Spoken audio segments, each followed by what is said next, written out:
إن الحمد لله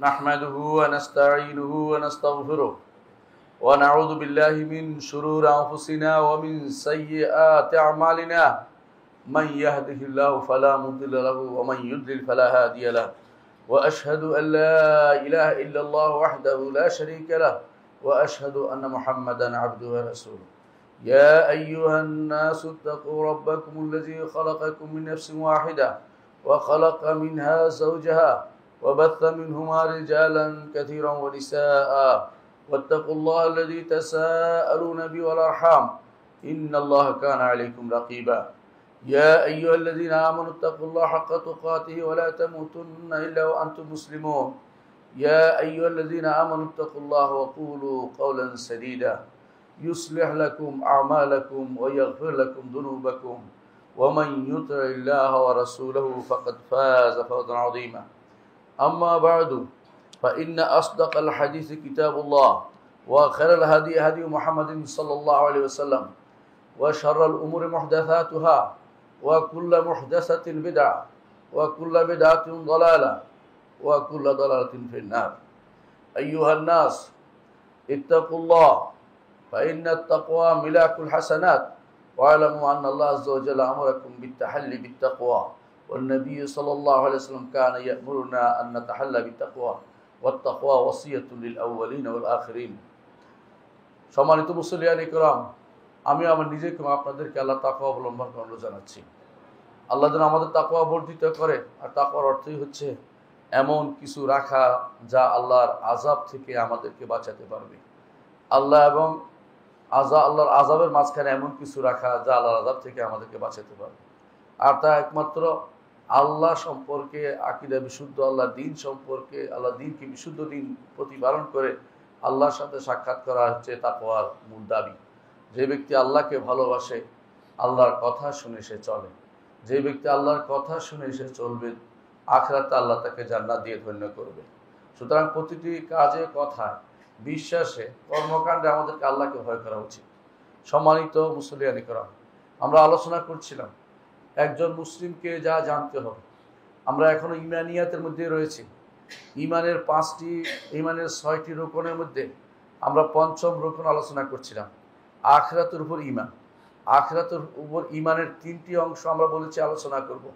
প্রথমে হচ্ছে আখিরাত সংগঠিত হওয়ার আগের অংশ, দ্বিতীয় অংশ হচ্ছে আখিরাত সংগঠিত হলে কি হবে, তৃতীয় অংশ হচ্ছে জান্নাত জাহান্নাম যখন মানুষ যাবে সেখানে কে কি পাবে সেটা নিয়ে আলোচনা ইনশাআল্লাহ আমরা করব। প্রথমে আলোচনা করছিলাম ঈমান বিল আখিরাতের প্রথম অংশ, অর্থাৎ যে অংশটুকু কিয়ামতের আগে হবে সেই বিষয় নিয়ে আলোচনা করছিলাম। এর মধ্যে আমরা মৃত্যু নিয়ে আলোচনা সমাপ্ত করেছি। মৃত্যু হচ্ছে কিয়ামতের প্রথম ধাপ। তারপর আমরা আলোচনা করছিলাম যে কিয়ামত সংগঠিত হওয়ার যে সমস্ত আলামত আছে তা নিয়ে। অনেক দিন পার হওয়ার কারণে, মাঝখানে অন্যান্য আলোচনা আসার কারণে হয়তো আমরা ভুলে গেছি। আমরা বলেছিলাম আপনাদেরকে কিয়ামতের আলামতগুলো 3 ভাগে বিভক্ত। কিছু আলামত এমন আছে যা রাসূলুল্লাহ সাল্লাল্লাহু আলাইহি ওয়াসাল্লাম যেভাবে বলেছেন, কোরআনে কারীমে যেভাবে বলা হয়েছে সেভাবে এসেছে এবং চলে গেছে। কিয়ামতের কিছু আলামত এসেছে এবং চলে গেছে। আমরা এর মধ্যে প্রায় 10-11টি আলোচনা করেছি। এর মধ্যে বিখ্যাত কয়েকটি হচ্ছে মুহাম্মদুর রাসূলুল্লাহ সাল্লাল্লাহু আলাইহি ওয়াসাল্লামের আগমন এবং মুহাম্মদুর রাসূলুল্লাহ সাল্লাল্লাহু আলাইহি ওয়াসাল্লামের মৃত্যু, এবং আরও হচ্ছে তাউন আমওয়াস বা বাইতুল মাকদিস। এইগুলি সবই আমরা আলোচনা করেছি গত খুতবাতে। আজকে আমরা আলোচনা করব এমন সব কিয়ামতের আলামত সমূহ যেগুলো আসছে এবং চলছে, যেগুলি এসেছে এবং চলছে। কিয়ামতের আলামত এসে গেছে এবং চলছে, এগুলি নিয়ে আজকে ইনশাআল্লাহ আলোচনা করব। এবং যদি সময় হয় ইনশাআল্লাহ আলোচনা করব যেগুলো এখনো আসেনি, সেগুলো নিয়ে আলোচনা সূত্রপাত করতে পারবো ইনশাআল্লাহ। আমরা জানি যে যেগুলো আসছে এবং চলছে এগুলো অনেক বেশি, আর যেগুলো আসেনি এবং সেগুলো আসবে সেগুলো 2 প্রকার। সেগুলোর মধ্যে একটি হচ্ছে ছোট আলামত, আরেকটি হচ্ছে বড় আলামত। ছোট আলামতগুলো অনেকগুলো এখনো আসেনি, বড় আলামতগুলোর কোনোটা এখনো আসেনি। ছোট বড় আলামতগুলো একটার মাঝখানে অন্যটা আসতে পারে, কিন্তু যেগুলো কিছু আলামত আছে যেগুলো বড় আলামতের আগেই হবে, অর্থাৎ বড় আলামতগুলো আসার আগেই কিছু ছোট আলামত আছে যেগুলো এখনো আসেনি। যে সমস্ত আলামত এসেছে এবং চলছে, অর্থাৎ এটা চলমান প্রক্রিয়া, অনবরত চলে যাচ্ছে, সেগুলো নিয়ে আজকে আলোচনা করতে চাই। তার মধ্যে এক নম্বর যে বিষয়টি রয়েছে, যে সমস্ত আলামত এসেছে এবং চলছে, তার মধ্যে একটি হচ্ছে ফিতনা, জুহুরুল ফিতান, ফিতনা প্রকাশ পাওয়া। ফিতনা শব্দের অর্থ হচ্ছে পরীক্ষা। ইমানদারের ইমান পরীক্ষা হবে এবং কাফেরও পরীক্ষা হয়ে যাবে, সে কি ইমান গ্রহণ করবে কি করবে না। এর মাধ্যমে অত্যন্ত শক্তিশালী মানুষও ধরাশায়ী হয়ে যাবে। এই ফিতনাগুলো এত ভয়াবহ যে রাসূলুল্লাহ সাল্লাল্লাহু আলাইহি ওয়াসাল্লাম আমাদেরকে পূর্বাহ্নে এগুলো নিয়ে সাবধান করেছেন। এর কিছু আলামত, কিছু ফিতনা আমরা উল্লেখ করব। রাসূলুল্লাহ সাল্লাল্লাহু আলাইহি ওয়াসাল্লাম কিছু ফিতনার কথা আমাদেরকে বলেছেন যেগুলো অনুষ্ঠিত হয়ে গেছে, আর কিছু ফিতনার কথা আছে যেগুলো ভবিষ্যতে অনুষ্ঠিত হবে বা হচ্ছে বা হতে চলেছে। কিন্তু আমরা ওগুলো নিয়ে আলোচনা করতেছি যেগুলো, যেহেতু ফিতনা একটা ব্যাপক জিনিস, কিছু অংশ অনুষ্ঠিত হয়ে গেছে, কিছু অংশ অনুষ্ঠিত হয়নি। তার মধ্যে কিছু অংশ প্রতিদিনই মানুষের হয়, সাধারণভাবে প্রত্যেকেরই হয়। তার নিজের উপর অনেক ফিতনা আসে, পরিবারের উপর ফিতনা আসে, সম্পদের উপর ফিতনা আসে, এবং নিজের সন্তান সন্ততি এদের উপরেও ফিতনা আসে। এই ফিতনাগুলিকে বলা ফিতনা আম্মা, ব্যাপক ফিতনা। এগুলির কাফারা হয়ে যায় সালাত, সাওম, যাকাত, হজ, যেগুলো মানুষের দৈনন্দিন আমলের মাধ্যমে এগুলির কাফারা হয়। মানুষের অন্তরে অনেকভাবে অনেকেই বিষাক্ত হয়ে যায়, জীবনের প্রতি বীতশ্রদ্ধ হয়ে যায়, জীবনের প্রতি খুব কষ্টকর হয়ে যায়। নিজের পরিবারের মধ্যে অশান্তি দেখা দিলে, সন্তানের ঘর অশান্তি দেখা দিলে, এগুলিও ফিতান। রাসূলুল্লাহ সাল্লাল্লাহু আলাইহি ওয়াসাল্লাম এগুলিকে ফিতান হিসেবে উল্লেখ করেছেন এবং তিনি বলেছেন যে এই সমস্ত ফিতনা তার কাফারা হয়ে যায় যখন সে আল্লাহর ইবাদত করে। আল্লাহর ইবাদতের মাধ্যমে এগুলি কাফারা হয়ে যেতে পারে। নিজের বিভিন্ন বিষয় এত পরিমাণ তাকে কষ্ট দেয় যেগুলির কারণে সে দুনিয়াতে আল্লাহর ইবাদত করার কারণে, এগুলির কারণে তার অনেক সময় তার কষ্ট হয়, কিন্তু আল্লাহর ইবাদত করার কারণে আল্লাহ তাআলা সেগুলির মধ্যে কাফারার ব্যবস্থাপনা করে দেন। আর কিছু ফিতনা আছে যেগুলো থেকে মানুষ দুনিয়াতে কোনোভাবেই বাঁচতে পারবে, কিন্তু শেষ পর্যন্ত তার বাঁচার কোনো পথ থাকবে যদি জীবিত থাকে। যেমন কবরের ফিতনা, এটা ভয়াবহ ফিতনা, এটা থেকে কোনো ব্যক্তি বাঁচতে পারবে না।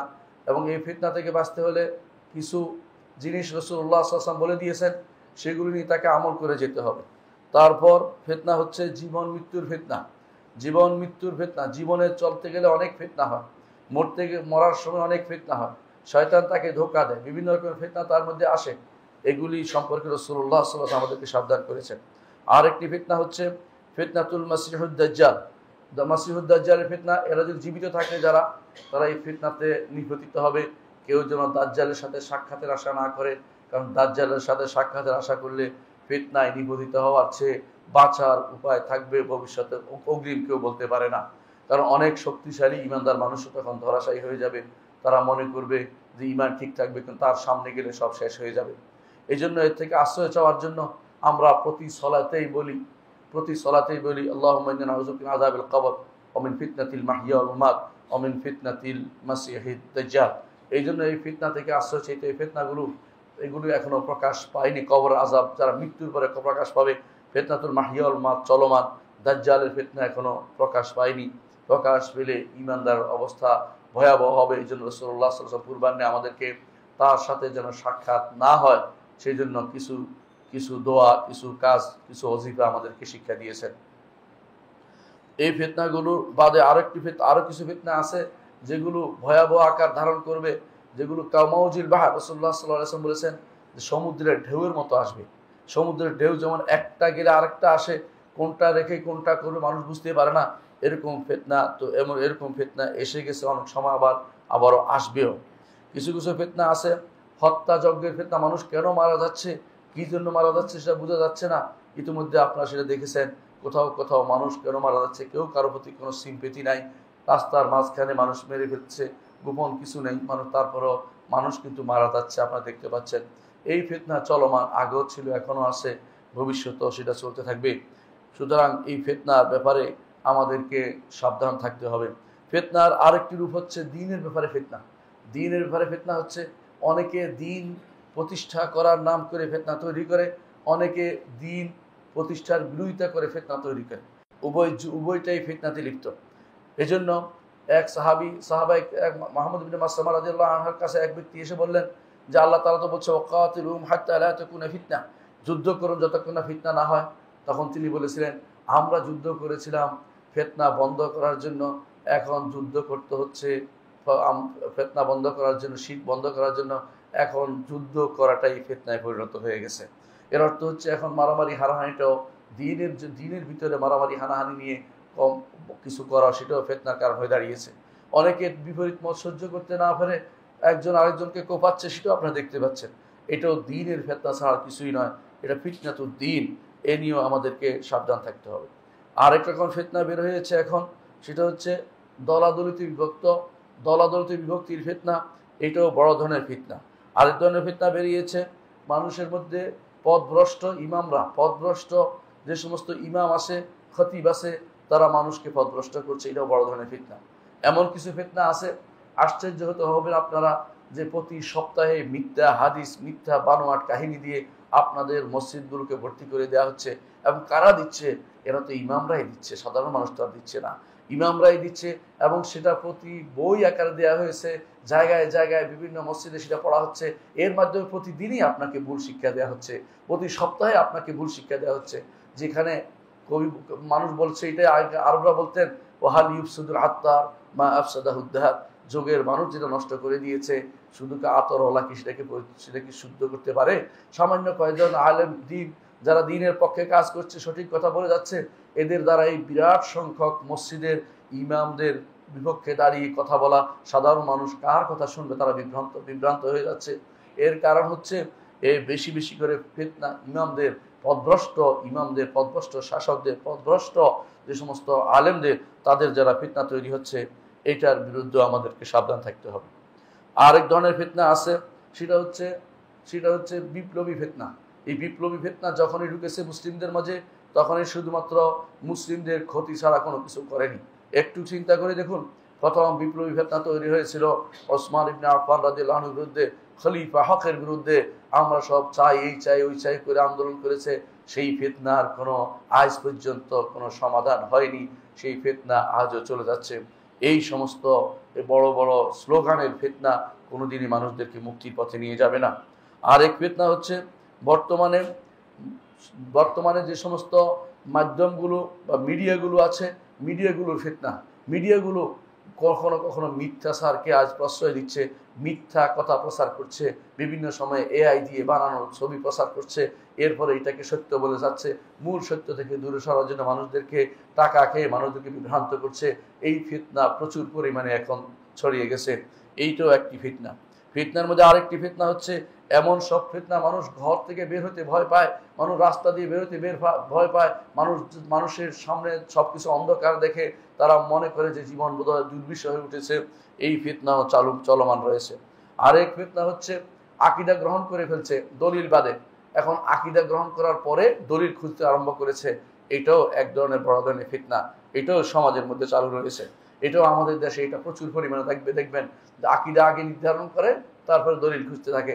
দলিল থেকে আকীদা নিবে এটা না করে আকীদা গ্রহণ করার পরে দলিল খুঁজতে আরম্ভ করে। এটাও ফিতনা, ইমামরা এটাকে ফিতনা হিসেবে উল্লেখ করেছেন। আরেক ফিতনা হচ্ছে মানুষদেরকে কাফের বলার ফিতনা। নির্ধারিত বলে একজনকে কাফের বলে দেয়া, এই জাতীয় সিদ্ধান্ত ইসলাম কোনোদিন এইভাবে দেয় নাই কাউকে। শুধুমাত্র কিছু লোককে দিয়েছে, যাদেরকে সারা এই দৃষ্টিকোণ থেকে যাদের ক্ষমতা আছে, তারা শুধুমাত্র বিচারের মাধ্যমে, আলোচনার মাধ্যমে তারপর কাফের বলতে পারে। কিন্তু ব্যাপক কথা বলতে পারে, যে ব্যক্তি এই কথা বলবে সে কাফির বলতে পারে। নির্ধারিত একটা ব্যক্তিকে তাকফির করার ক্ষেত্রে ইসলাম অনেক সাবধানতা অবলম্বন করেছে। সেই ফিতনা এখনো চলমান রয়েছে। আরেকটি ফিতনা হচ্ছে মানুষের মধ্যে ভালো মন্দর যে একটা মানদণ্ড ছিল, এটা পরিবর্তন হয়ে গেছে। মানুষ এখন ভালোকে মন্দকে ভালো বলা আরম্ভ করে দিয়েছে। কেউ গানের বিরুদ্ধে বলে, তখন অনেকের মনে সেটা বলে যে শিল্প সংস্কৃতি বন্ধ করে দিচ্ছে। এবং এই জাতীয় অনেকগুলো জিনিস আছে যেটা মানুষ পরিবর্তন করে দিয়েছে মানদণ্ড। এটা হচ্ছে জহুরুল ফিতনার আরেকটি রূপ। জহুরুল ফিতনার আরেকটি রূপ হচ্ছে মানুষ ফিতনাতুল ওয়াকা, বাস্তব চিন্তা ভাবনা করে অনেক কিছু শরীয়তের বিধানের বিরুদ্ধে দাঁড়াচ্ছে, বলে যে বাস্তবতা এটা বোঝায়, বাস্তবতার কারণ নিরিখে আমাদেরকে এখন অবস্থান পরিবর্তন করতে হচ্ছে, বাস্তবতার নিরিখে নারীকে শাসক বানাতে হবে, বাস্তবতার নিরিখে নারীকে অমুক জায়গায় পাঠাতে হবে, বাস্তবতার নিরিখে আমরা অমুককে অমুকটা মেনে নিতে হবে। এই জাতীয় ফিতনাতুল ওয়াকার যেটাকে বলে, ওই বাস্তবতার নিরিখে বলে ইসলামকে পরিবর্তন করা যে ফিতনা তৈরি হয়েছে, এটা এক ভয়াবহ ফিতনা বলে আমি মনে করছি। আর একটি ফিতনা এখন মানুষের মধ্যে আছে পথভ্রষ্টতার দিকে আহ্বানকারীদের ফিতনা। এই ফিতনার মধ্যে আপনি দেখতে পাবেন মানুষ সন্দেহে নিপতিত হয়ে আবার মানুষদের সেটার দিকে আহ্বান করছে। কিভাবে? হাদিসের বিরুদ্ধে নিজেরা ইচ্ছা করে সন্দেহ তৈরি করছে, তারপর মানুষদেরকে বিভ্রান্ত করছে। ঠিক অন্য প্রবৃত্তি অনুসরণ করার পরে মানুষদেরকে প্রবৃত্তির দিকে প্রবৃত্তি অনুসরণের দিকে আহ্বান জানাচ্ছে। আর দ্বিতীয়ত আরেকটি দেখবেন যে মানুষকে নারীদেরকে ঘর থেকে বের করা এবং নারীদেরকে পর্দা থেকে মুক্ত করার জন্য আরেক ফিতনা তৈরি হয়েছে। আবার নারী অধিকার নাম দিবে অথবা নারী সংস্কার নাম দিবে, বিভিন্ন নাম দিয়ে একটা ফিতনা মানুষের ভিতরে প্রচার প্রসার করা হচ্ছে, এগুলিও ফিতনা। ফিতনার মধ্যে আরেকটি আছে, মানুষ মনে করছে যে আজকে আর যদি কোনো দেশে উন্নতি করতে হয় তাহলে উন্মুক্ত করে দিতে হবে দেশের বিভিন্ন যে সমস্ত এলাকা আমাদের সফর করার জায়গা আছে বা যেখানে আমাদের ভ্রমণের জায়গা আছে বা পর্যটনের জায়গা আছে, সেগুলোকে হাইওয়ান জন্তুদের মতো অপকর্মের জন্য উন্মুক্ত করে দিতে হবে। এটা বড় ধরনের ফিতনা। আবার অনেকেই যাচ্ছে কাফেরদের দেশে, সেখানে গিয়ে কেউ আনন্দের জন্য যাচ্ছে, সেখানে গিয়ে কেউ কেউ মারা যাচ্ছে পানিতে ডুবে। আবার অনেকেই দেখা যাচ্ছে সেখানে গিয়ে অবস্থান করছে, কাফেরের দেশে যাওয়ার জন্য হিড়িক পড়ে গেছে। কেউ কেউ এটা থেকে বাঁচার জন্য বলে আমি তো দাওয়াত দিতে যাচ্ছি, নিজেই দাওয়াতের কোনো খবর নাই, ইসলামের কোনটার মধ্যে সামান্যতম কিছু নেই, আবার দাওয়াত দিতে যাচ্ছে। সেই দাওয়াত তিনি নিজে গ্রহণ করতে পারেনি, আল্লাহ সম্পর্কে তার আকীদা শুদ্ধ হয়নি, আর ইমানের মধ্যে মজবুতি নেই, সে ব্যক্তি কাফেরের দেশে কোনোভাবেই অবস্থান করা তার জন্য বৈধতা নেই। হ্যাঁ, যদি সেখানে গিয়ে তার প্রয়োজনীয় কোনো কাজ থেকে শেষ করে যত দ্রুত সম্ভব মুসলিম দেশে ফিরে আসতে হবে তাকে, এটাই ইমানদারের বিশ্বাস রাখতে হবে। এটা একটা বড় ধরনের ফিতনা যে মানুষ ধীরে ধীরে কাফের দেশে যাচ্ছে। কালকে আমাকে একজনে ফোন করে বলছে দেশে শান্তি নাই, আমি কাফের দেশে শান্তি পাই সেখানে চলে যাবো। আমি বললাম যে এই শান্তি তোমার শান্তি নয়, এটা অশান্তি। এটা তোমাকে কে বলেছে দেশে শান্তি নাই? এটা নয়, অনেক মানুষ শান্তিতে আছে, তুমি অশান্তি তৈরি না করলে কেউ তোমার অশান্তি তৈরি করবে না। নিজের উপর নিজে অশান্তি তৈরি করে আবার নিজের শান্তি নেই করে কাফের দেশে অবস্থান করা, এটা ইসলামী শরীয়ত অনুমোদিত বিষয় নয়, কোনোদিন হতে পারে না। সেটা নিজের দেশকে অশান্ত করে আরেক দেশকে গিয়ে নিজের শান্তিতে বসবাস করা, এটা ইমানদারের কাজ হতে পারে না। আরেকটি ফিতনা হচ্ছে তথাকথিত ফুটবলের ফিতনা, তথাকথিত ক্রিকেটের ফিতনা। এটা ভয়াবহ রকমের ফিতনা, মানুষদেরকে এক দাজ্জাল মুখী করে রাখছে। এটা এক ধরনের দুনিয়ার দাজ্জাল, সেই দাজ্জাল না, বড় দাজ্জাল বলছি না, কিন্তু মানুষকে বিভ্রান্ত করছে। সারা দুনিয়া সব কিছু বাদ দিয়ে মানুষ ওই ফুটবলের কোথায় কি হয়েছে ওইটা নিয়ে টেনশনে আছে, ওইটা নিয়ে ব্যস্ত আছে।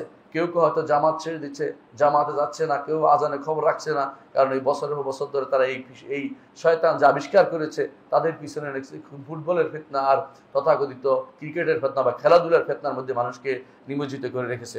আরেক ধরনের ফিতনা আছে, মানুষ দেখা যাচ্ছে সুদের মধ্যে এমনভাবে জড়িয়ে পড়ছে, সুদে ছাড়তে পারছে না, আবার ভিন্ন ভিন্ন হিলা করে সেগুলিকে হালাল করার ব্যবস্থা করে দিচ্ছে, নাউজুবিল্লাহ।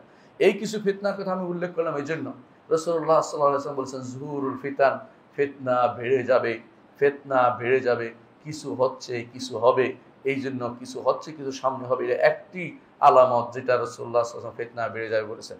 রাসূলুল্লাহ সাল্লাল্লাহু আলাইহি ওয়াসাল্লাম দুনিয়া থেকে চলে যাওয়ার পরে এরপরে কয়েকটি ফিতনা পরপর অনুষ্ঠিত হয়েছে। এর মধ্যে রাসূলুল্লাহ সাল্লাল্লাহু আলাইহি ওয়াসাল্লাম বলেছেন পূর্ব দিকে ফিতনা হবে, পূর্ব দিকে ফিতনা হবে। সেই ফিতনার প্রথম বলি হচ্ছেন হুসাইন ইবনে আলী রাদিয়াল্লাহু আনহু। তাকে আমরা সবাই জানি যে তিনি কারবালাতে মারা গিয়েছিলেন। সেই কারবালাতে যিনি শহীদ হয়েছেন হুসাইন ইবনে আলী রাদিয়াল্লাহু আনহু, সেটা পূর্ব দিকে ছিল এবং সেই জন্য সেই ফিতনা একটি বড় ধরনের ফিতনা। আজ পর্যন্ত মুসলিম উম্মাহ এই ফিতনার কারণে দুইটি ভাগ হয়ে গেছে। এর চেয়ে বড় ফিতনা কি হতে পারে? ফিতনার মধ্যে আরেকটি হচ্ছে ওসমান ইবনে আফফান রাদিয়াল্লাহু আনহু হত্যা, যেটা এর আগে অনুষ্ঠিত হয়েছিল। রাসূলুল্লাহ সাল্লাল্লাহু আলাইহি ওয়াসাল্লাম ভবিষ্যৎ আগেই বলছিলেন যে এই ফিতনাটি অনুষ্ঠিত হবে। ওসমান ইবনে আফফান রাদিয়াল্লাহু আনহুকে তিনি স্বপ্নে দেখিয়ে বলেছিলেন যে আমি তোমাকে একটি কাপড় পরানো হয়েছে, এই কাপড় তুমি খুলে ফেলবে না, অর্থাৎ তুমি খেলাফতের দায়িত্ব থেকে কখনো চ্যুত হবে না। কারণ এই এদের দ্বারা এই যারা স্লোগান দিতে দিতে এসেছে এদের কোনো ভালো মানুষ ছিল না, এদের মধ্যে কোনো সাহাবী ছিল না, এরা ছিল দূর দূরান্তের বিভিন্ন প্রান্তরের বিভিন্ন সাধারণ যে সমস্ত মানুষ দিন বুঝে না এই সমস্ত বেদুইনদের শুধুমাত্র ওসমান ইবনে আফফান রাদিয়াল্লাহু আনহুর বিরুদ্ধে এই ফিতনা তৈরি করেছিল। আর একটি ফিতনা হচ্ছে জামালের ফিতনা, ওটের যুদ্ধের ফিতনা। সেটা বড় ধরনের ফিতনা, যার মধ্যে হাজার হাজার সাহাবী দুনিয়া থেকে চলে গেছে। এর মধ্যে আরেকটি ফিতনা হচ্ছে সিফিনের ফিতনা, সেটাও আমরা জানি। তার মধ্যে থেকে অনেকেই এখন জামাল এবং সিফিন নিয়ে বক্তব্য দিয়ে নিজে ইমানকে নষ্ট করছে। এটাও ফিতনা, কারণ এটাদের ইমান পরীক্ষা হয়। আরেকটি ফিতনা হচ্ছে খাওয়ারিজদের বের হওয়ার ফিতনা, যার বিরুদ্ধে আলী ইবনে আবি তালিব রাদিয়াল্লাহু যুদ্ধ করেছেন। এই ফিতনাও মানুষের মধ্যে প্রচুর পরিমাণে প্রকাশ পেয়েছে। আজও এই ফিতনার আগুনে আমরা জ্বলে পড়ে মরছি। খাওয়ারিজরা আজ বিভিন্ন জায়গাতে সোচ্চার রয়েছে, একই পদ্ধতিতে তারা ইমানের কথা বলে, কিন্তু তারা ফিতনার কাজ করে। ইমানের কথা বলে, তাদের মুখ দিয়ে সবসময় দেখবেন কোরআনের বাণী বের হচ্ছে, কিন্তু সে কোরআনের বাণী তাদের কণ্ঠনালী ভেদ করে ভিতরে প্রবেশ করে না, শুধু বাইরেই থাকে। এটাও বড় ধরনের ফিতনা। আর একটি ফিতনা হচ্ছে মদিনার উপরে যে সমস্ত যুদ্ধ হয়েছিল, হাররার যুদ্ধ, সেটাও একটি ফিতনা। আর একটি ফিতনা হচ্ছে যে খালকুল কোরআন, যে ইমাম আহমদ ইবনে হাম্বলের সময় কোরআনকে সৃষ্ট বলা, এটা বড় ধরনের ফিতনা। যেই ফিতনার মধ্যে হাজার হাজার আলেমকে অপমান করা হয়েছে, অনেক মানুষকে হত্যা করা হয়েছে, জেলে পুরানো হয়েছে। ইমাম আহমদ ইবনে হাম্বল পর্বত সম সে সাহসিকতা নিয়ে তার বিরুদ্ধে একা দাঁড়িয়েছিলেন। এই জন্য তাকে মর্দে মুজাহিদ তাকে বলা হয়, এবং ইমাম আহলে সুন্নাহ তাকে বলা হয়, যিনি এই ফিতনার বিরুদ্ধে দাঁড়িয়েছিলেন। খালকুল কোরআন বা কোরআন সৃষ্ট বলার ফিতনা। বর্তমানে কোরআন সৃষ্ট কারা বলে? বর্তমানে কোরআন সৃষ্ট বলে খারেজিরা, বর্তমানে কোরআন সৃষ্ট বলে শিয়ারা, বর্তমান কোরআন সৃষ্ট বলে এরকম তাদের দ্বারা প্রভাবিত অনেকেই কোরআনকে এখনো সৃষ্ট বলে। এই ফিতনা শেষ হয়ে যায়নি, এই ফিতনা চলছে। আরেকটি ফিতনা হচ্ছে মানুষ পূর্ববর্তী জাতিদের অনুসরণ করে চলা। এটা কিছুদিন আগেও ছিল, এখনো চলছে, সেটা ভবিষ্যতে আবার চলতে আরো বেশি হবে না এমন কোনো নিশ্চয়তা আমরা দিতে পারছি না। একটি আলামতের কথাই আমরা বললাম, তা হচ্ছে ফিতনা প্রকাশ পাবে, এবং সেই ফিতনা কত রকম সেটার কিছু ধারণা আপনাদেরকে আমি দিতে চেষ্টা করেছি। দ্বিতীয় যে আলামতটি কিয়ামতের আগে অনুষ্ঠিত হবে, রাসূলুল্লাহ সাল্লাল্লাহু আলাইহি ওয়াসাল্লাম বলেছেন, এবং কিয়ামতের আগে অনুষ্ঠিত হবে বলেছেন, তার মধ্যে একটি হচ্ছে সম্পদ বেড়ে যাওয়া, এবং মানুষ অনেকেই সম্পদ থেকে নিজেকে, অর্থাৎ সদকা থেকে নিজেকে বিমুক্ত ঘোষণা করা। অনেকেই যাকাত নিবে না, অন্য কিছু নিবে, কিন্তু সুদ খাবে, কিন্তু যাকাত নিবে না, অবস্থা তৈরি হওয়া। বর্তমানে সম্পদ বেড়ে গেছে, কোনো সন্দেহ নাই। দ্বিতীয় অংশ হয়তো আরো পরে আসবে। কিছু অংশ অবশ্যই আমরা দেখতে পাচ্ছি যে কিছু অংশ সেটা চালু হয়ে গেছে, অর্থাৎ সম্পদ বেড়ে যাওয়া একটি ফিতনা, প্রচুর পরিমাণে সম্পদের লেনদেন হওয়া। আমরা এখন যত কোটি টাকা চিন্তা করি, অনেক সময় কোটি টাকা মানুষের পুরা দেশের বাজার থাকতে কোটি টাকা, এখন হয়ে গেছে কোটি টাকা কোনো মানুষের কাছে কিছুই না। সম্পদের যে মানুষের কাছে যে বেড়ে গেছে, কারোর কাছে স্বর্ণের যে মানুষের কাছে স্বর্ণের যে জমা আছে, জমাট স্বর্ণ আছে, যেটা চিন্তা করতে পারবেন না। হয়তো আগেকার দিনে কোনো রাষ্ট্রের জন্য এতটুকু সম্পদ ছিল না। সম্পদ বেড়ে গেছে, সম্পদ বেড়ে যাওয়া কিয়ামতের একটি আলামত, যা বাড়ছে, আরো বাড়তেই থাকবে, ভবিষ্যতে আরো ভয়াবহ আকার ধারণ করবে। তৃতীয় আরেকটি হচ্ছে যারা নবুয়তের দাবিদার প্রকাশ পাওয়া, নবুয়তের দাবিদারদের প্রকাশ পেয়েছে এবং পাচ্ছে, ভবিষ্যতেও পাবে, বন্ধ হয়ে যায়নি। সর্বশেষ দাজ্জাল হবে। রাসূলুল্লাহ সাল্লাল্লাহু আলাইহি ওয়াসাল্লাম বলেছেন যে মিথ্যা দাবিদার হবে, সে হচ্ছে মাসিহুদ দাজ্জাল। এর আগ পর্যন্ত এটা চলমান থাকবে, এবং সেটা শুরু হয়েছিল প্রথম মুসাইলামা কাজ্জাব আল আসাদ আল আনাসি থেকে, এবং সেটা ধীরে ধীরে আজও চলমান আছে, এবং ভবিষ্যতেও সেই নবুয়তের দাবিদারদের প্রকাশ পাওয়া এখনো চলছে, ভবিষ্যতেও চলবে। এই বিষয়টি আমরা সবাই জানি যে মাঝে মধ্যে কয়েকদিন পর পরে শুনি অমুক খানের নবুয়তের দাবিদার বেড়েছে, অমুক খান নবুয়তের দাবিদার বেড়েছে। এমনকি এই যে কাদিয়ানি, সেও তো আসছে নবুয়তের দাবি নিয়ে। অনুরূপভাবে ইউরোপে একদল দাঁড়িয়েছে যে আমরা ইউরোপিয়ান নবী চাই, আফ্রিকাতে একজন দাঁড়িয়েছে আফ্রিকান নবী চাই, ইন্ডিয়ান লোক দাঁড়িয়ে গেছে আমাদের কাদিয়ানি হচ্ছে আমাদের ইন্ডিয়ান নবী। দেশে দেশে নবী, মানে নিজেদের মনে যা চায় সেটা অনুসরণ করে চলেছে।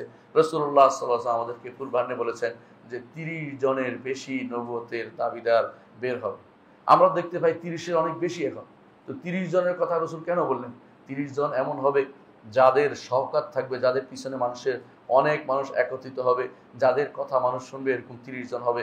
এর বাইরে অনেকেই হঠাৎ করে বের হবে, আবার বন্ধ হবে, সেটা উদ্দেশ্য রাসূলুল্লাহ সাল্লাল্লাহু আলাইহি ওয়াসাল্লাম নেননি। সুতরাং 30-এর কথা রাসূলুল্লাহ সাল্লাল্লাহু আলাইহি ওয়াসাল্লাম অর্থ হচ্ছে যে 30 জন ভয়াবহ নবুয়তের দাবিদার থাকবে, যারা তাদের পিছু লোকদেরকে একত্র করতে সমর্থ হবে। চতুর্থ যে আলামতটি রাসূলুল্লাহ সাল্লাল্লাহু আলাইহি ওয়াসাল্লাম বলেছেন, নিরাপত্তা প্রকাশ পাবে। নিরাপত্তা আছে, নিরাপত্তা অনেক জায়গাতে এমন নিরাপত্তা আছে যে সারা রাত ধরে আপনি হাঁটতে পারবেন, কেউ আপনার পকেটে হাত দিবে না, সেরকম কোনো জায়গা হচ্ছে। সুতরাং কোথাও কোথাও এই এই কিয়ামতের আলামতটি প্রতিষ্ঠিত হয়েছে, কোথাও হয়নি, কোথাও হবে, কোথাও হবে না, এইভাবে চলমান থাকবে। এবং শেষ পর্যন্ত এইটা যখন ঈসা আলাইহিস সালাতু ওয়াস সালাম ক্ষমতায় আসবেন, তখন সেটা সারা দুনিয়াতে সবচেয়ে বেশি নিরাপত্তা বিরাজ করবে। অর্থাৎ এই আলামতটি চলছে এবং চলতে থাকবে। আর একটি আলামত হচ্ছে অনারবদের সাথে যুদ্ধ হবে, অর্থাৎ কাফেরদের সাথে যুদ্ধ হবে। এই আলামতটি চালু আগে থেকে শুরু হয়েছে এবং চলমান আছে, এটাও বন্ধ হয়নি। পঞ্চম যে আলামতটি সেটা হচ্ছে আমানত ধ্বংস হওয়া। অনেকের কাছে আমানতকে এখন গনিমত মনে করা হচ্ছে, আমানত পেলে সেটা কীভাবে মেরে দেওয়া সে চিন্তা করে। অনেকে সেটা আমানতকে বড় ফাঁপিয়ে ফুঁপিয়ে তোলে, অনেকে আমানতকে আবার নিজে ইনভেস্ট করে ফেলে। এই জাতীয় আমানত আপনারা দেখছেন আমানত ধ্বংস হচ্ছে। আমানত ধ্বংস হওয়া কিয়ামতের একটি আলামত, যেটা চলছে এবং যেটা সামনেও চলবে। সপ্তম যে আলামতটি তা হচ্ছে এলেম উঠে যাওয়া এবং মূর্খতা প্রকাশ পাওয়া। এলেম উঠে গেছে এখন, যদি বিশ্বাস করেন। আরব দেশের ওলামা যারা চলে গেছে, শেখুল আলবানী রহমতুল্লাহ আলাইহি চলে গেছেন, শেখ মুকবিল রহমতুল্লাহ আলাইহি চলে গেছেন, শেখ ইবনে বাজ, শেখ উসাইমিন এবং আরও অনেক সমস্ত মাশায়েখ কিরাম আছে, তারা যখন দুনিয়া থেকে চলে গেছেন তখনই আমরা বুঝেছি এলেমের অবস্থা কি হয়েছে। এখন অনেকেই না জেনে ফতোয়া দিচ্ছে। আর আমার দেশে না জেনে নয়, নিজে মুফতি সেজে বসেছে। রাসূলুল্লাহ সাল্লাল্লাহু আলাইহি ওয়াসাল্লাম এটা আমাদেরকে আগেই বলেছেন যে ফাদাল্লু আদাল্লু, নিজেও পথভ্রষ্ট হবে, অন্যদেরকে পথভ্রষ্ট হবে। অনেকে ফতোয়া দিচ্ছেন নির্দ্বিধায়, চা দোকানে বসেই ফতোয়া দিয়ে বসছেন। অনেকে নির্দ্বিধায় ফতোয়া দিচ্ছেন, মনে হয় দিন সম্পর্কে কত কিছু জানেন, অথচ তিনি সূরা ফাতিহা শুদ্ধ করে পড়তে পারেন না, তিনি কোরআন আয়াতের অর্থ করতে পারেন না, কিন্তু তিনি এই রাষ্ট্রীয় বিরাট কাজে তিনি ফতোয়া দিয়ে বসছেন। এটা জায়েজ কি না জায়েজ, এটা জায়েজ ফতোয়া দিচ্ছেন অথবা কোনোটাকে হারাম ফতোয়া দিচ্ছেন, অথচ তিনি এই ব্যাপারে অজ্ঞ। এটাই হচ্ছে কিয়ামতের একটি আলামত। কিয়ামতের আরেকটি অষ্টম আলামত হচ্ছে পুলিশ বেড়ে যাওয়া এবং সরকারের জালেমের তাদের সহযোগী শক্তি বেড়ে যাওয়া। বর্তমানে আগে আপনারা দেখতে পাচ্ছেন এক এক সময় এটা বাড়ে, এক এক সময় কমে। অর্থাৎ পুলিশের যে বাড়তি হওয়া, এটা রাসূলুল্লাহ সাল্লাল্লাহু আলাইহি ওয়াসাল্লাম কিয়ামতের আলামত বলে আমাদেরকে জানিয়েছেন। কারণ একটা সময় ছিল পুলিশ লাগতো না, মুহাম্মদুর রাসূলুল্লাহ সাল্লাল্লাহু আলাইহি ওয়াসাল্লামের রাজত্বে পুলিশি ব্যবস্থা ছিল না, আবু বকর ওমরের রাজত্বে পুলিশি ব্যবস্থা ছিল না, খেলাফতের রাজত্বে এত পুলিশি ব্যবস্থা ছিল না। তারপর যখন মানুষরা পরিবর্তন হয়ে গেছে, শাসকরা জুলুম করতে আরম্ভ করছে, তখন তারা পুলিশি ব্যবস্থাকে গুরুত্বের সাথে নিয়েছে, পাহারাদার বসিয়েছে। কেউ ঢুকতে গেলে তাকে 10 ঘাট পারিয়ে তারপর তার কাছে ঢুকতে পারে, যাতে পরীক্ষা হয় তার শরীরে কোনো অস্ত্র আছে কিনা সেটা বন্ধ করার জন্য। এর অর্থ হচ্ছে পুলিশি ব্যবস্থা এটা হয় কখন, যখন মানুষ নিজে জালেম হয়, শাসকরা জালেম হয় এবং মানুষরা নিজেরা জুলুমকারী হয়, তখন পুলিশি ব্যবস্থা রাখতে হয়। এটা হচ্ছে কিয়ামতের একটি আলামত যে পুলিশ বেড়ে যাবে, কোথাও বাড়বে কোথাও কমবে, এটা চলমান থাকবে, এটা বন্ধ হবে না। নবম আলামত হচ্ছে বেবিচার বেড়ে যাওয়া। বেবিচার বেড়ে যাওয়া কিভাবে ব্যবসা আপনারা বুঝতে পারেন, সরকারিভাবে তাদেরকে প্যাট্রোনাইজ করা হচ্ছে, পয়সা দেওয়া হচ্ছে। পয়সা দিচ্ছে যদি এরকম হইতে যে তাদেরকে টাকা দিয়ে তাদেরকে কোথাও বসিয়ে দিয়ে কোনো চাকরির ব্যবস্থা করতে অথবা কোনো একটা কর্মের ব্যবস্থা করতে, তাহলে ভালো ছিল। সেটা না করে এই অপকর্মে জড়িত থাকার জন্য উৎসাহিত করা হচ্ছে টাকা পয়সা দিয়ে। এটা আপনারা দেখতে পাচ্ছেন বিভিন্ন দেশে বিদেশে তা চলছে। এটা কিয়ামতের আলামত এবং সবচেয়ে ভয়াবহ কাজ। মানে অন্যায়কে মিকিয়াস নষ্ট করে দেওয়া হচ্ছে। অন্যায় বোধ তাদের আর নাই, কোথায় অন্যায় কোথায় ন্যায় এটা নাই। এবং অন্যায়কে ন্যায় করার জন্য তাদের মধ্যে আবার আইন পাশ করার চিন্তা ভাবনা চলছে। এর চেয়ে ভয়াবহ কাজ আল্লাহর দুনিয়াতে আর কি হতে পারে আমার জানা নেই। পুরো জিনিসটাকে ন্যায়কে অন্যায়কে ন্যায় করা হচ্ছে। আপনারা দেখেছেন কোনো মেয়ে কোর্টে গিয়ে বলছে, বাবা মার বিরুদ্ধে প্রতিবাদ করছে, আজে বাজে কথা বলছে। এরা ন্যায়কে অন্যায় পরিবর্তন কে করে দিয়েছে? তার বাবা মা তাকে ছোটকাল থেকে দিন শিক্ষা কেন দিল না? কেন তার প্রতিষ্ঠান তাকে দিন শিক্ষা দিল না? এমন সব প্রতিষ্ঠানে কেন পড়িয়েছে যেখানে তার সন্তানরা হাইওয়ানের চেয়েও নিকৃষ্ট হয়ে যায়। হাইওয়ান জন্তুরও এই অপকর্মটা চিন্তা করে না। বাবা মাকে রক্ষার জন্য হাইওয়ান জন্তুর এগিয়ে যায়, সন্তানকে রক্ষার জন্য বাবা মা পর্যন্ত এগিয়ে যায়। আপনি দেখবেন হাইওয়ানদের মধ্যে এই প্রকৃতি আছে, কিন্তু মানুষের মধ্যে এই প্রকৃতি কোত্থেকে আসলো, যেটা হাইওয়ানের চেয়েও নিকৃষ্ট, জানোয়ার চেয়েও নিকৃষ্ট। এবং তারা কত বড় দুর্ভাগ্য যে এরা রাষ্ট্রীয় যন্ত্রের কাছে গিয়ে সাহায্য চায় তাদের অপকর্মকে বৈধ করার জন্য। এটা কিয়ামতের আলামত ছাড়া কিছুই নয়। দশম যে কিয়ামতের আলামত, যা হয়নি এবং হবে সামনে, অথবা হচ্ছে এবং হবে সামনে, তা হচ্ছে ইন্তিশার রিবা, সুদ বেড়ে যাওয়া। সুদ বেড়ে যাওয়া, এখন তো এটা আপনি দেখতেই পাচ্ছেন, এমন কোনো কাজ নাই যেখানে কোনো সুদের ব্যবস্থাপনা নেই। প্রতিটি মানুষ চায় সুদ থেকে বাঁচতে, কিন্তু প্রতিষ্ঠানগুলো তাদেরকে সুদে বাধ্য করে ফেলছে। এমন একটা সময় আসবে, রাসূলুল্লাহ সাল্লাল্লাহু আলাইহি ওয়াসাল্লাম বলেছেন, যে সুদ খাবে না, সুদের ধুলা হলো তার ঘরে পৌঁছে যাবে। সুদের ভিতরে যে ব্যক্তি আছে, সে ব্যক্তি কোনো শান্তিতে নেই, আল্লাহর লাআনতের ভিতরে আছে। সুতরাং আপনি আমি আল্লাহর লাআনতের ভিতর থেকে আল্লাহর সাহায্য কিভাবে আশা করতে পারি? আল্লাহর সাহায্য পেতে হলে এই অবশ্যই লাআনতের কাজ পরিত্যাগ করতে হবে। 11তম যে আলামত, তা হচ্ছে যা চলছে এবং এখন চলমান এবং সামনেও চলবে, সেটা হচ্ছে গান বাদ্যের প্রকাশ পাওয়া এবং এটাকে হালাল মনে করা। রাসূলুল্লাহ সাল্লাল্লাহু আলাইহি ওয়াসাল্লাম আমাদেরকে জানিয়েছেন যে কিয়ামতের আগে একটা সময় আসবে যখন ইস্তাহিলুনাল হিলা ওয়াল হারিরা, হেরা অর্থ হলো গান বাদ্যকে তারা ওয়াল মাআজিফ, এবং গান বাদ্যকে তারা হালাল মনে করবে। এখন অনেকটা এমন অবস্থা দাঁড়িয়েছে, আপনার হাতের মুঠোফোনটার ভিতরে গান তারা দিয়ে দিচ্ছে। আপনি কোনো একটা জিনিস দেখবেন, সুযোগ নাই, এটার মাঝখানে গান দিয়ে দিচ্ছে, এবং অনেকেই মনে করছে এটা স্বাভাবিক জিনিস। তার মাথার যে হারাম, এই চিন্তা তার মাথার ভিতরেও নাই, তারা এটা হালাল মনে করছে। 12 নম্বর যে কিয়ামতের আলামত, যা চলছে এবং চলবে, তা হচ্ছে যে মদ খাবে এবং এটাকেও হালাল মনে করবে, এবং এটাকে বিভিন্ন নাম দিবে, ভিন্ন ভিন্ন নাম দিবে। কেউ এই নামে খাবে, কেউ ওই নামে খাবে। কেউ বলবে এটা হচ্ছে শক্তিবর্ধক, কেউ বলবে এটা হচ্ছে বলবর্ধক, কেউ বলবে, এক একজন এক এক নাম দিয়ে সেটা খাবে। এমনকি কেউ কাশির সিরাপ পেয়েও সেটা খেতে আরম্ভ করবে। 13 নম্বর হচ্ছে যুখরুফাতুল মাসাজিদ, মসজিদকে চাকচিক্য করা এবং এটা নিয়ে গর্ব করা। আমার মসজিদের এই সুযোগ, আমার মসজিদের ওই সুযোগ, আমার মসজিদে এইটা আছে, ওইটা আছে। এটাও কিয়ামতের একটি আলামত বলে মুহাম্মদুর রাসূলুল্লাহ সাল্লাল্লাহু আলাইহি ওয়াসাল্লাম আমাদেরকে জানিয়েছেন। 14 নম্বর হচ্ছে বিশাল অট্টালিকার প্রকাশ পাওয়া। এখন মানুষ চিন্তা করছে উপর থেকে বিল্ডিং বানাবে, নিচ থেকে আর বানাবে না। নিচ থেকে বানাইতে পাগল হয়ে গেছে, এখন উপর থেকে বানানো শুরু করবে। মানে কি যে বানাচ্ছে সেটা বলার বাইরে। আরব আমিরাতে যেখানে মানুষ একসময় ছাগল চড়াতো, সেখানকার মানুষগুলো এখন এমন বিল্ডিং বানিয়েছে বিশ্বকে তাক লাগানোর জন্য।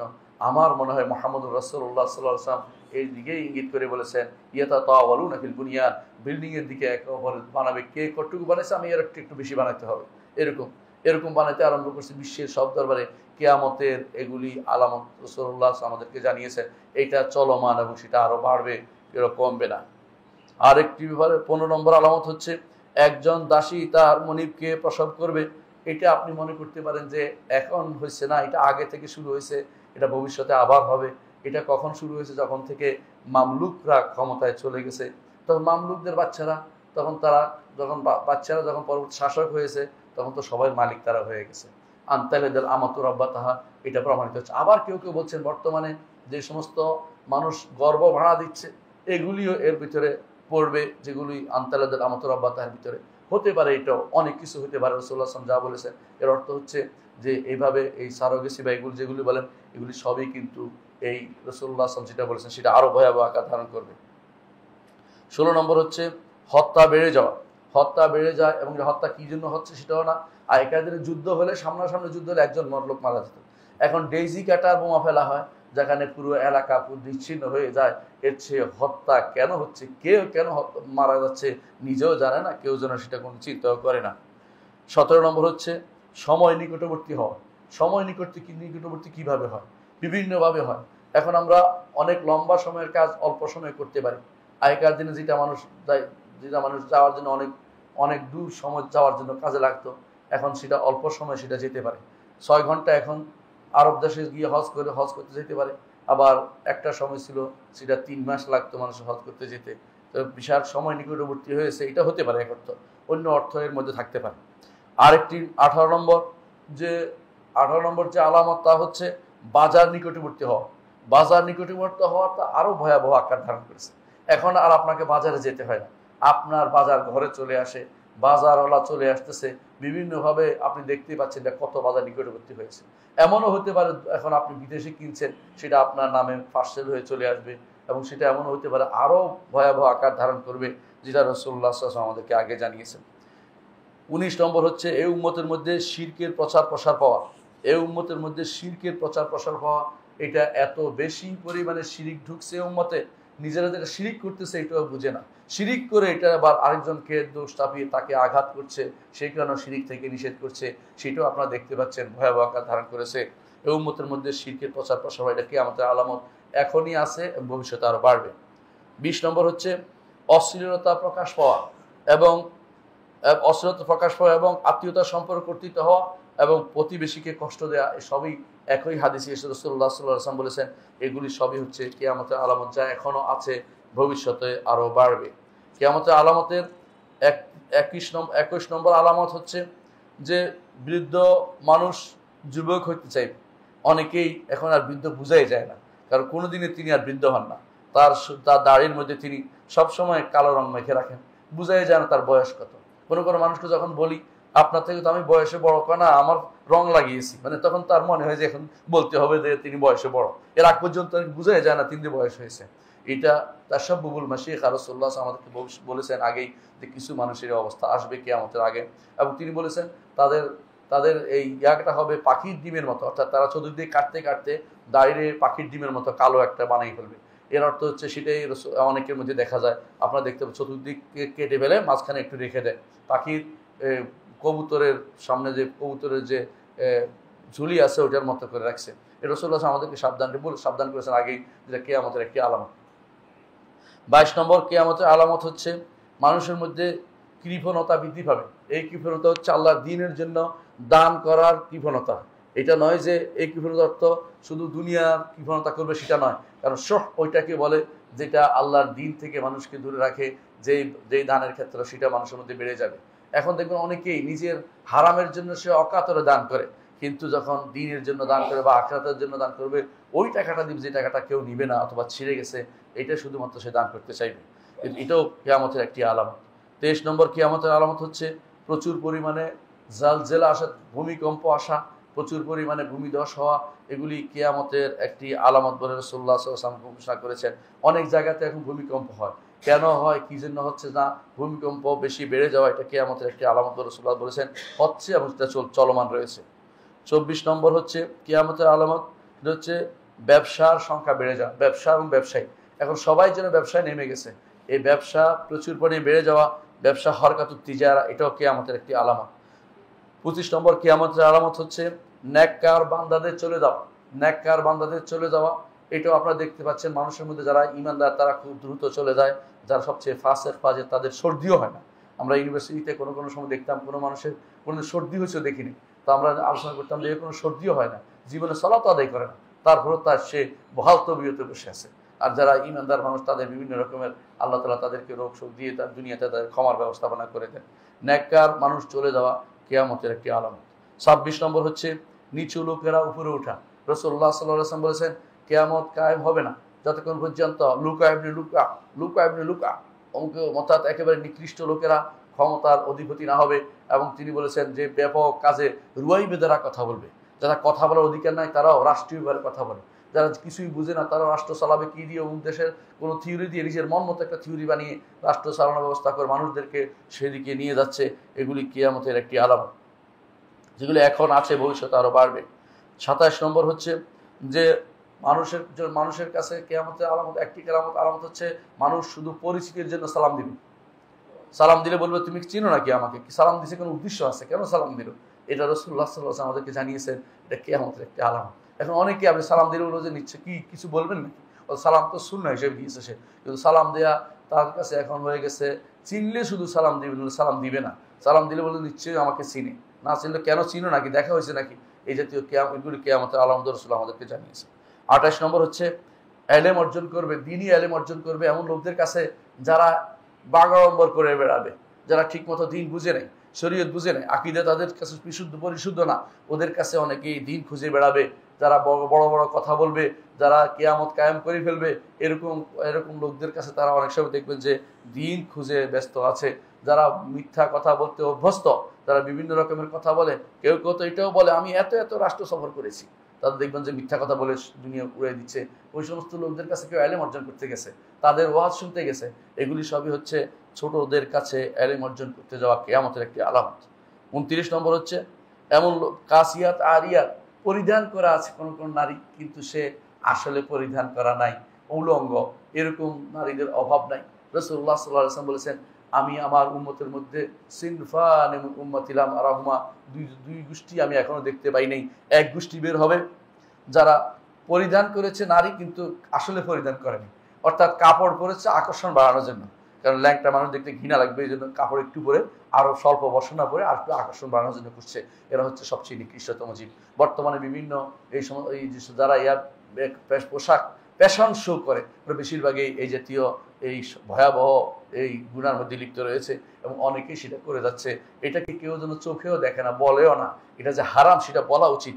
এই সমস্ত নারীরা কি কোনো ব্যক্তির ছেলে নয়, কোনো ব্যক্তির মেয়ে নয়, পুরুষরা কি কোনো ব্যক্তির ছেলে নয়, যারা এই অপকর্মগুলি করে যাচ্ছে। নারী পুরুষ উভয়ে যেন উলঙ্গ হওয়ার প্রতিযোগিতায় নেমেছে, উলঙ্গ হওয়ার প্রতিযোগিতা নেমেছে। এটার নাম দিছে শিল্প, এটার নাম দিছে কোনো কোনো যারা উলঙ্গ নারীদেরকে নাম দিছে স্টার। এটা কোন ধরনের স্টার? এটা তো বুস্টার, এটা তো শেষ করে দেয়া জাতিকে, এর দিয়ে মানুষকে ক্ষতিগ্রস্ত করা ছাড়া কোনো কিছুই নয়। এই জাতীয় জিনিস বেড়ে যাবে বলে রাসূলুল্লাহ সাল্লাল্লাহু আলাইহি ওয়াসাল্লাম পূর্বে জানিয়েছেন। কাসিয়াত আরিয়াত, এরা পরিধান করবে কিন্তু তারা উলঙ্গ থাকবে, এটাই রাসূলুল্লাহ আমাদেরকে বলেছেন। 30 নম্বর হচ্ছে লেখা বই বেড়ে যাবে। এখন হাজার হাজার বই লেখা হয়, এক এক দিনে কংগ্রেস লাইব্রেরিতে যে বই ঢুকে আপনি সেই বই পড়ে নাম পড়ে শেষ করতে পারবেন না। এত বই কি জন্য, কোন কাজে লাগে? সবাই তার মন মতো করে মনের মাধুরী মিশিয়ে বই লিখছে, সেটা কি তার শরিয়া মোতাবেক হচ্ছে কি হচ্ছে না তার কোনো দরকার নেই। সারা জীবন সুদী ব্যাংকে চাকরি করেছে, শেষ সময় এসে তার মনে হয়েছে যে আমার একটা কিছু করা দরকার, তখন বই লিখতে আরম্ভ করে দিয়েছে। নিজে দিন জানে, শরীয়ত জানে, আজে বাজে কথা লিখে এরপরে নতুন নতুন তথ্য দিয়ে মানুষদেরকে বিভ্রান্ত করছে। এরকম লোকের অভাব নেই, তারা পড়া দরকার না পড়ে নিজে পড়াতে চাচ্ছে, নিজে এখন পণ্ডিত সেজে বসেছে। এরকম বহু মানুষকে আপনি দেখতে পাবেন যারা অনেক বড় তো লিখে যাচ্ছে, কি লিখছে সেটারও খবর নেই। 31 নম্বর হচ্ছে অনেকেই দেখবেন রাসূলুল্লাহ সাল্লাল্লাহু আলাইহি ওয়াসাল্লামের সুন্নতের অবজ্ঞা করে চলেছে। সেটা কিরকম? রাসূলুল্লাহ সাল্লাল্লাহু আলাইহি ওয়াসাল্লাম বলেছেন কিয়ামতের আগে তা হবে, অনেক মানুষ মসজিদে ঢুকবে 2 রাকাত নামাজ না পড়েই বসে যাবে। এটা কিয়ামতের একটি আলামত।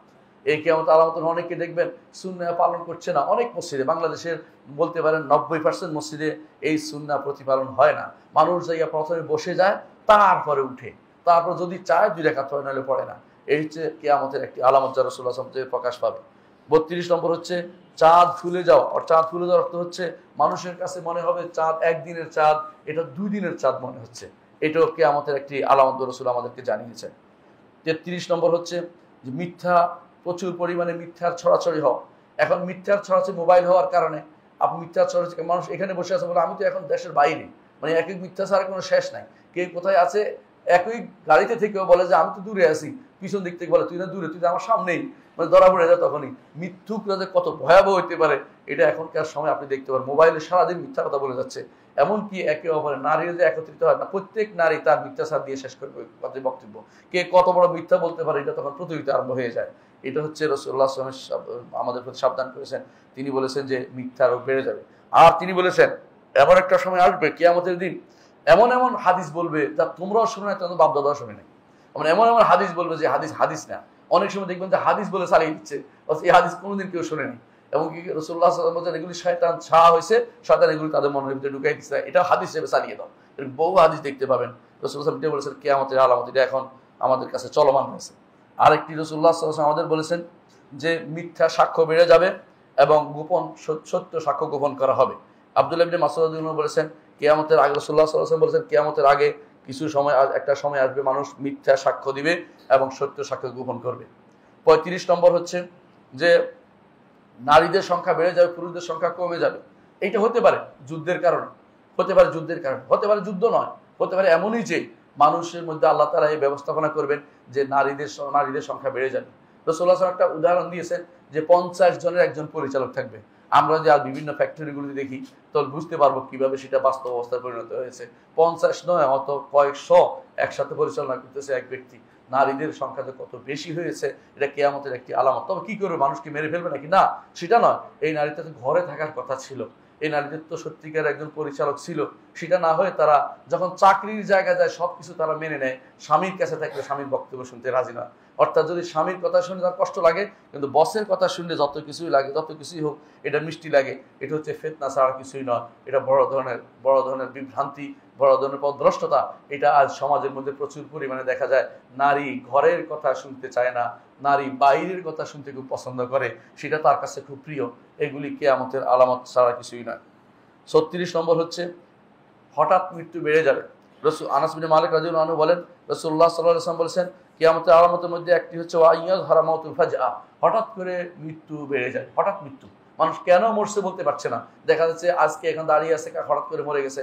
আগেকার দিনে একজন মানুষ মরার জন্য কিছু আলামত খুঁজতো, যে এই লোকটা মরে গেছে কেন, কারণ খুঁজতো। এখন কারণ বলে কেউ জানে না। হঠাৎ মৃত্যুর সংখ্যা বেড়ে যাবে, রাসূলুল্লাহ সাল্লাল্লাহু আলাইহি ওয়াসাল্লাম বলেছেন। 37 নম্বর হচ্ছে রাসূলুল্লাহ সাল্লাল্লাহু আলাইহি ওয়াসাল্লাম বলেছেন যে মানুষের মধ্যে এখন একে অপরকে পরিত্যাগ করার সংখ্যা বেড়ে যাবে। মানুষ কারোর সাথে কারো মিশতে চাইবে না। আপনি দেখবেন অনেকে এখন বসে আছে, 10 জন বসলে 10 জন মোবাইল নিয়ে ব্যস্ত, কেউ কাউকে চেনে না, পরিচয় নিচ্ছে না, এমনকি আত্মীয় স্বজনের খোঁজ খবর নিচ্ছে না। কিয়ামতের আলামত এটা প্রকাশ পাইছে, আরো ভয়াবহ আকার ধারণ করবে যখন মানুষ নিজের আত্মীয় স্বজনকে আর চিনতে পারবে না। এটা আরো ভয়াবহ আকার ধারণ করবে যখন সন্ততি যেভাবে বলছে যে সন্তান কেউ এখন কি হবে, তালাক দিলে সম্পদের অর্ধেক দিয়ে দিতে হবে। যুবকরা আর বিয়ে শাদী করবে না, বিয়ের শাদী না করলে কি হবে, অপকর্ম জায়গা জায়গা করবে। এই সন্তান দুনিয়া ভর্তি হয়ে যাবে। কারোর সন্তান না, এগুলো হচ্ছে উপর দিক থেকে পাওয়া সন্তান। মানে যেখানে ইচ্ছা এখানে সন্তান পাওয়া যাবে, রাস্তায় ঘাটে এখানে সেখানে, ইউরোপের মতো যেখানে সেখানে সন্তান পাওয়া যাবে। এগুলি আবার প্রতিপালিত হবে কিশোর শোধনাগারে, প্রতিপালিত হবে মদ গাঁজা এগুলি দিয়ে। এরপরে এগুলি দেখবেন যে কি তৈরি হয়, মানে হাইওয়ান জন্তু কুকুরের চেয়ে নিকৃষ্ট পরিণতি হয়ে যাবে। এগুলি কিয়ামতের আগে হবে এবং হচ্ছে, চালু হয়ে গেছে। এগুলি কিছু মানুষ এগুলি প্যাট্রোনাইজ করছে, এগুলি দিয়ে মানুষদেরকে বিভ্রান্ত করছে। এগুলি নাকি উন্নয়ন, এগুলো উন্নয়ন না, এগুলি কি মানুষকে বিভ্রান্তকরণ ছাড়া কিছুই না। 38 নম্বর হচ্ছে যে মানুষের মধ্যে মানদণ্ড মানুষের মধ্যে নষ্ট হয়ে যাবে। সানাওয়াত খাদ্দা রাসূলুল্লাহ সাল্লাল্লাহু আলাইহি ওয়াসাল্লাম বলেছেন যে এমন কিছু বছর আসবে যেগুলি মানুষকে ধোঁকা দিবে। ধোঁকাবাজ কিছু বছর আসবে। ধোঁকাবাজ বছর হচ্ছে এটা যে মানুষকে ন্যাক কাজ, সৎ কাজের কথা বললে বলবে যে তুমি আমাকে ফোর্স করছো, অন্যায় কাজের কথা বললে বলছে তুমি আমাকে হক কথাটা বলছো। মানে উল্টে গেছে সবকিছু। মানে ন্যাক কাজ, মসজিদে আসতে বললে এক সময় হয়তো আপনাকে বলবে আপনি আমাকে বলার কে, এমনও বলে ফেলবে হয়তো। এর অর্থ হচ্ছে এগুলি হচ্ছে আপনার মিজান নষ্ট হয়ে গেছে, মানুষের বিবেকের যে ধারণা মানুষের নষ্ট হয়ে গেছে, বিবেকের মানুষের যে চিন্তা চেতনা নষ্ট হয়ে গেছে সবকিছু। 39 নম্বর হচ্ছে যে মানুষরা কি করবে, পাশ্চাত্যের অনুসরণ করবে। রাসূলুল্লাহ সাল্লাল্লাহু আলাইহি ওয়াসাল্লাম বলেছেন যে তোমরা অবশ্যই অনুসরণ করো তোমার পূর্ববর্তীদের। ইউরোপ আমেরিকাকে অনুসরণ করে চলেছে, আজ কাফেরদের অনুসরণ করেছে, আহলে কিতাব তথাকথিত আহলে কিতাব এদের অনুসরণ করে চলেছে। ভালো মন্দ কোনো বিচার না করে তারা যা বলছে সবই তাদের কাছে ভালো লাগে। ওদের যে সমস্ত মতবাদ আছে সেগুলি প্রতিষ্ঠা করার জন্য জান দিবে, এরপরে বলবে আমরা শহীদ হয়ে গেছি। এরকম বহু মানুষকে আপনারা দেখতে পাবেন। এটা হচ্ছে রাসূলুল্লাহ সাল্লাল্লাহু আলাইহি ওয়াসাল্লাম ভবিষ্যৎবাণী যে ইত্তেবা সুনান উমামিল মাদিয়া, পূর্ববর্তী জাতিসমূহের তরিকাকে অনুসরণ করে চলবে এবং চলছে এবং চলবে, সামনে আরো ভয়াবহ আকার ধারণ করবে। 40 নম্বর হচ্ছে যার মধ্যে আমি আমার বক্তব্য শেষ করবো, সেটা হচ্ছে যে উম্মতে মুসলিমার উপর সমস্ত জাতি একসাথে ঝাঁপিয়ে পড়বে। আজ উম্মতে মুসলিমা যেন খাবার হয়ে দাঁড়িয়েছে। সমস্ত জাতিগুলি কাফের জাতি গোষ্ঠী, সমস্ত আল কুফরু কুল্লুহুম মিল্লাতুন ওয়াহিদা, সমস্ত কাফেরই এক জাতি। তারা উম্মতে মুসলিমাকে ভাগ করে ফেলেছে অলরেডি। তারপর খাবার শুধুমাত্র বাকি আছে। খাবার জন্য এক এক এলাকাকে বিভিন্নভাবে অস্ত্র বিক্রি করে অথবা আক্রমণ করে আজ মুসলিমদেরকে কষ্ট দেওয়া হচ্ছে। সেটার অবস্থা সিরিয়াতে আপনারা দেখতে পাচ্ছেন, ইরাকে দেখতে পেয়েছেন, ইয়েমেনে দেখতে পেয়েছেন, অন্যান্য জায়গা দেখতে পেয়েছেন কিভাবে আমাদের মুসলিম জাতিকে, উম্মতকে তারা বিভক্ত করেছে এবং নষ্ট করে দিচ্ছে এবং আক্রমণ করে দিচ্ছে। এজন্য তাদের ভয়াবহ পরিকল্পনার অংশ, যার মাধ্যমে তারা মুসলিম জাতিকে নিঃশেষ করে দিতে চায়। কিন্তু আল্লাহ তাআলা তার দ্বীনকে পরিপূর্ণ করবেন। এই 40টি কথা আমি বললাম, 40টি আলামত আমি বলেছি, যেগুলো এখন চলছে এবং যেগুলো চলমান রয়েছে এবং এরপরে আসবে। এমন সব আলামত যেগুলো এখনো আসে নাই, আসবে। এ নিয়ে ইনশাআল্লাহ আগামী খুতবা আপনাদের সাথে বিস্তারিত আলোচনা হবে। আকুলু কাওলি হাযা ওয়া আস্তাগফিরুল্লাহ লি ওয়া লাকুম ওয়া লিসাইরিল মুসলিমিন ফাস্তাগফিরু ইন্নাহু হুয়াল গাফুরুর রাহিম। إن الحمد لله نحمده ونستعينه ونستغفره ونعوذ بالله من شرور أنفسنا ومن سيئات أعمالنا من يهده الله فلا مضل له ومن يضلل فلا هادي له وأشهد أن لا إله إلا الله وحده لا شريك له وأشهد أن محمدا عبده ورسوله সম্মানিত মুসলিয়ান ইকরাম, আমরা আলোচনা করছিলাম কিয়ামতের আলামতগুলি নিয়ে। কিয়ামতের আলামত কেন আলোচনা করি? কারণ কিয়ামতের আলামত হচ্ছে মূলত মুহাম্মদ রাসূলুল্লাহ সাল্লাল্লাহু আলাইহি ওয়াসাল্লাম আমাদেরকে যে ভবিষ্যৎবাণী করেছেন সেগুলির প্রতিফলন। এর মাধ্যমে মুহাম্মদ রাসূলুল্লাহ সাল্লাল্লাহু আলাইহি ওয়াসাল্লামের নবুয়তের প্রমাণ প্রতিষ্ঠিত হবে। নবুয়তের প্রমাণ, রাসূল যে বলেছেন তা সত্য প্রমাণিত হচ্ছে। এর অর্থ হচ্ছে এটা তিনি যে নবী ছিলেন তার প্রমাণ। নবুয়তের একটি প্রমাণ হচ্ছে তিনি ভবিষ্যতে যে সমস্ত সংবাদ দিয়েছেন তা অনুষ্ঠিত হয়ে যাওয়া। এটা আমরা দেখতে পাচ্ছি। এর মধ্যে কিছু গোষ্ঠী আছে যারা এর মধ্যে বিভ্রান্তি তৈরি করে, এটাও আমাদের জানা দরকার। তারা নির্ধারিত করে বলবো অমুক সময় অমুক কিয়ামত অমুক জিনিস আলামত অনুষ্ঠিত হবে, এটাও বিভ্রান্তি। যতক্ষণ না আসছে ততক্ষণ পর্যন্ত আলাল অমুক ব্যাপকভাবে আপনি সাবধান করবেন। কিয়ামতের আলামতকে নির্ধারিত করে বলে দেয়া যে এটাই সেটা, যেটা রাসূল বলেছেন, নির্ধারিত করে যে এটা হয়ে গেছে বা হবে না বা এখন হচ্ছে, নির্ধারিত টাইম হবে। যেটা হয়ে গেছে এটা আমরা বলতে পারি কেন এসেছে, কিন্তু যেটা হয়নি এটাকে বলে অমুক তারিখে হবে বা অমুক সময় হবে, এভাবে বলা হচ্ছে বিভ্রান্তি। এই জন্য আমাদেরকে কিয়ামতের আলামত জানা থাকতে হবে, সাথে এটাও জানতে হবে যে কিয়ামতের আলামত ভবিষ্যৎটা কখন হবে পুরোপুরি আমরা জানতে পারি না। কোনোটা হচ্ছে দেখলে বুঝবেন যে এটা শুরু হয়েছে, শেষ কোথায় সেটা আপনি হয়তো বলতে পারবেন না। এরকম অনেক জিনিসকে আজকে আমরা আলোচনা করেছি, এগুলিকে যথাযথভাবে আমাদের জানা উচিত। আল্লাহ ওয়াসাল্লু আলা সাইয়্যিদিল বাশারিয়্যা মুহাম্মাদিন আবদুল্লাহ কামা আমারাল্লাহু আযজা ওয়া জাল্লা ফি কিতাবিহি ওয়া তান্না বিমালাইকাতিহি মুসাব্বিহাতুল কুদসি ওয়া তাল্লাসা বিকুম আইয়ুহাল মুমিনুন ফাকালা তাআলা মুখবিরান ওয়া আমিরা ইন্নাল্লাহা ওয়া মালাইকাতাহু ইউসাল্লুনা আলান নবী ইয়া আইয়ুহাল্লাযিনা আমানু সাল্লু আলাইহি ওয়া সাল্লিমু তাসলিমা ওয়া ক্বালা আন-নাবিয়্যু সাল্লাল্লাহু আলাইহি ওয়াসাল্লাম মান সাল্লা আলাইহি মারাতান সাল্লাল্লাহু আলাইহি বিআশরান আল্লাহুম্মা সাল্লি আলা মুহাম্মাদ ওয়া আলা আলি মুহাম্মাদ কামা সাল্লাইতা আলা ইব্রাহিম ওয়া আলা আলি ইব্রাহিম ইন্নাকা হামিদুম মাজিদ আল্লাহুম্মা বারিক আলা মুহাম্মাদিন ওয়া আলা আলি মুহাম্মাদিন كما باركت على إبراهيم وعلى آل إبراهيم إنك حميد مجيد اللهم ارض عن الخلفاء الراشدين أبي بكر وعمر وعثمان وعلي وعن سائر الصحابة والتابعين رضوان الله عليهم أجمعين اللهم اغفر لنا ولإخواننا الذين سبقونا بالإيمان ولا تجعل في قلوبنا غلا للذين آمنوا ربنا إنك رؤوف رحيم اللهم اغفر لنا أجمعين। আল্লাহ আমাদের সবাইকে আপনি ক্ষমা করে দিন।